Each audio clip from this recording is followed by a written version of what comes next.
Maintenant que nous avons vu ensemble comment est-ce que on pouvait insérer le CSS au niveau de notre composant, euh, enfin c'est une pratique qui peut parfois aider, qui peut parfois rapidement dépanner et tout.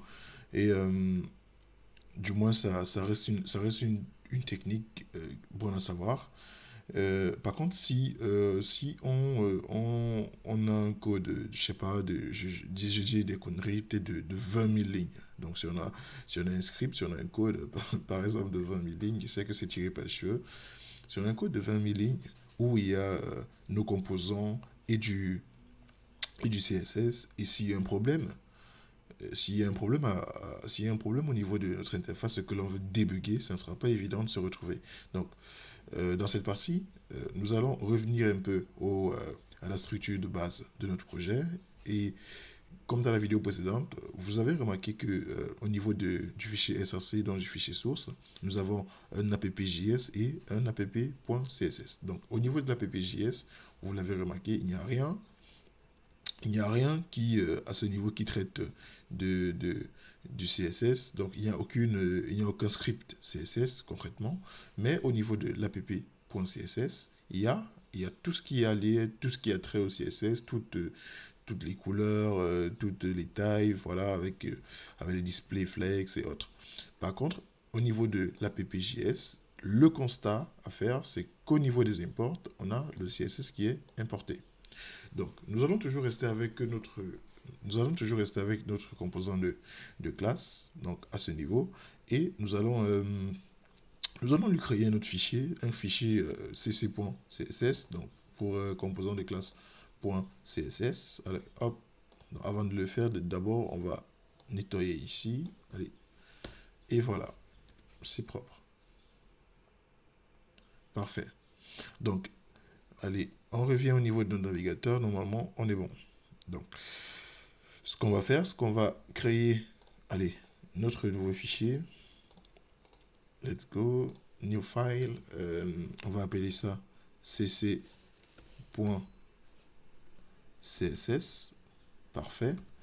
Et à l'intérieur, on va commencer par importer, par faire un import. On va commencer par importer le fichier CSS, donc le fichier cc.css, tout comme dans app.js, on a importé l'app.css, on doit également revenir au niveau du cc.js, importer le cc.css afin que au moment de l'exécution du code, au moment de l'interprétation du moins de tout ça, que le navigateur du moins puisse déterminer où se trouve le, le fichier style, le fichier qui traite du style, des couleurs, des boutons, etc.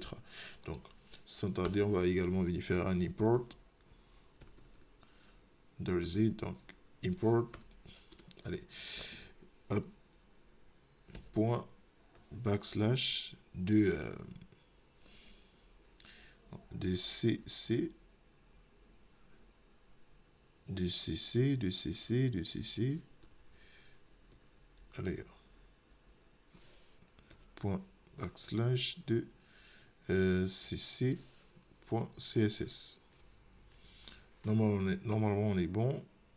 Donc, si l'on revient au niveau de notre cc.css, on va directement remarquer que on peut faire H1, on peut faire un coup de H1, allez hop, H1, voilà, et on dit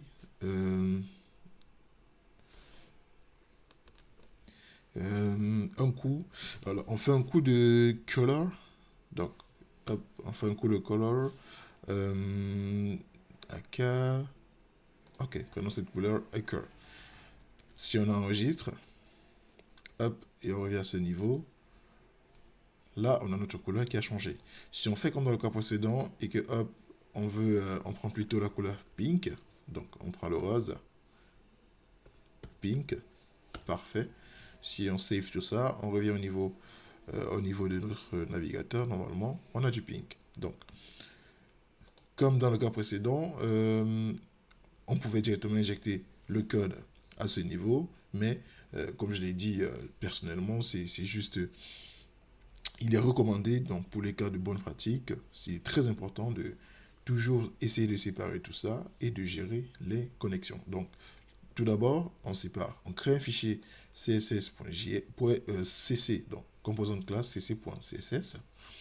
Par la suite, on importe ce fichier dans le fichier mère. C'est euh, tout à fait ce qu'on faisait avec l'HTML et le CSS. On avait notre fichier CSS, on avait notre fichier HTML.